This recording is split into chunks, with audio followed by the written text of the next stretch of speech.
মাননীয় প্রধান বিচারপতি ইচ্ছা প্রকাশ করেছেন যে এই মামলার গুরুত্বের বিচারে এবং এই মামলার আইনি জটিল ব্যাখ্যা বিশ্লেষণের বিষয়ে এই মামলাটি আপিল বিভাগের পূর্ণাঙ্গ বেঞ্চে শুনানি হওয়া উচিত।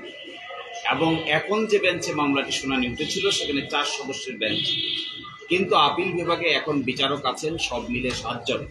এই জন্য পরিস্থিতি বিবেচনায়, গুরুত্বের বিবেচনায় এবং এই মামলার উচ্চতার বিবেচনায় এবং আইনের ব্যাখ্যা বিশ্লেষণের বিবেচনায় এই মামলাটি আগামী 6 তারিখে 1 নম্বর আইটেম হিসেবে পূর্ণাঙ্গ বেঞ্চে শুনানির জন্য দিন নির্ধারণ করেছেন।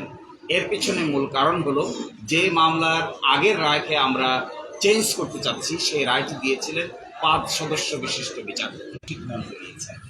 একটি কথা এখানে বলা প্রাসঙ্গিক বলে মনে করি, যেহেতু আগে জনাব কাদের মোল্লার মামলা দিয়েই আপিল বিভাগের নিষ্পত্তি শুরু হয়েছিল, এই মামলায় আমরা জনাব কাদের মোল্লা, জনাব মতিউর রহমান নিজামী, জনাব আলী হাসান মুজাহিদ, জনাব মীর কাসেম আলী, জনাব কামরুজ্জামান সহ সকলের মামলার অতীতের রায়ের ব্যাপারে প্রশ্ন উত্থাপন করা হয়েছে। এই জন্যই মাননীয় প্রধান বিচারপতি মনে করছেন